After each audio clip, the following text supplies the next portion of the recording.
We're back with Alone in the Dark 3. Ooh, this one's for all the cowboys and cowgirls out there.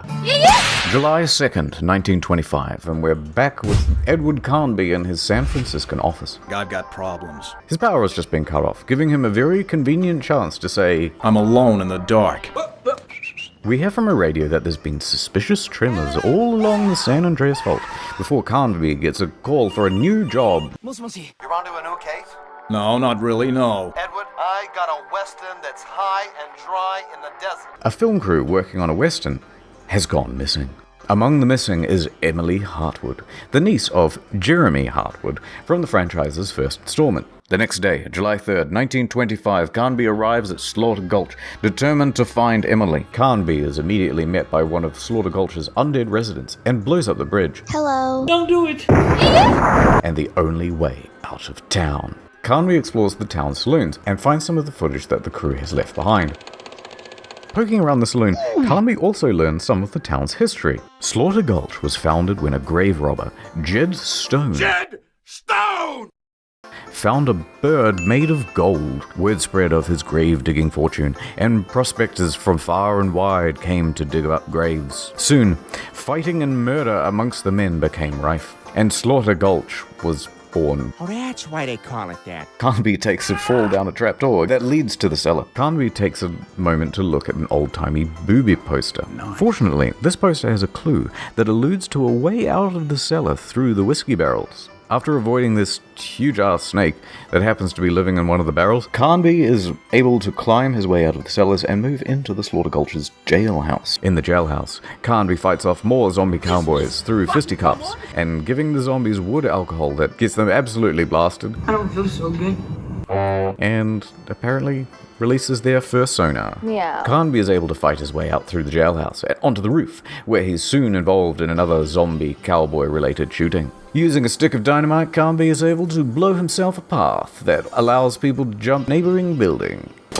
It's Slaughter Gulch Hotel. Looking around the hotel, Carnby finds Emily's diary and reads the entries leading up to her disappearance. I'm now alone in this town, with Morrison the gunsmith who's hiding God knows where. The others are all dead.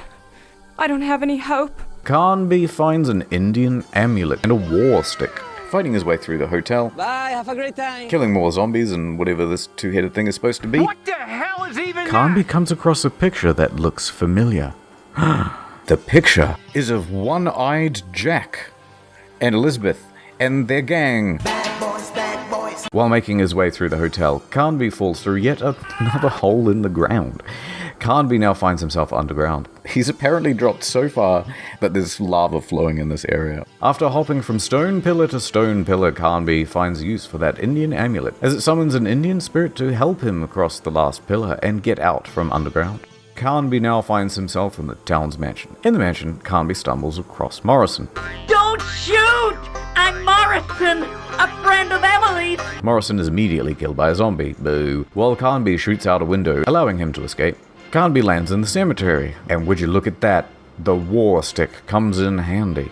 Carnby uses the stick to harness some lightning, to open up one of the graves. Inside the grave is a platform, and Carnby is able to get access to the mansion. Hi, welcome to Chili's. Carnby heads into the mansion ballroom, where he must avoid attacks from some dwarves, one of which is just spinning around. Then he looks at some more footage from the film crew. This time, it depicts Jed Stone imprisoning Emily in some sort of ritual, ending in the words, "I'll get you, Carnby." Carnby now finds himself in the Slaughter Gulch Bank. Cha-ching. Carnby fights off some well-dressed zombies and is able to walk out with a briefcase full of cash. Carnby, cool guy, ziplines out of the bank and then falls through the roof again of a train station workshop. In the train station workshop is this handsome bearded devil who gives you a message. You've got mail. The message is from Jed Stone. Emily, for the case and the key! Midnight at the water tank! Jed Stone! Carnby hops into a mine cart and ziplines it out of the workshop, leaving the bearded man to be murdered by more zombies.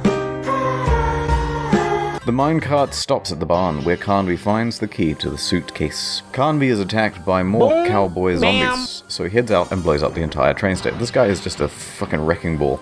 Carnby follows the train tracks to the water tower, where Jed Stone is holding Emily captive at the top. Jed demands Carnby drop the suitcase and the key at the foot of the tower. Jed, however, classic villain as he is, doesn't hold up his end of the deal. Instead of handing Emily over to Carnby, he hands him a bullet to the face, and so Carnby dies. And the game ends. For human Carnby, that is. Psych! Now he's a cougar. The American Indian fellow from before that used the Indian amulet that resurrect. Carnby's a cougar. Yeah. To regain his human form, Carnby must retrieve the golden eagle that was stolen by Jed Stone when he first discovered Slaughter Gulch. Carnby offers the golden eagle back to the earth, thank you. Just as Jed Stone and his crony finishes burying Carnby's human body, Carnby resurrects himself and emerges from the grave, zombie style. Hi, sisters. That scares the absolute Hebus-Jeebus out of Jed's crony. On his way to save Emily, Carnby says the words, "I am against violence."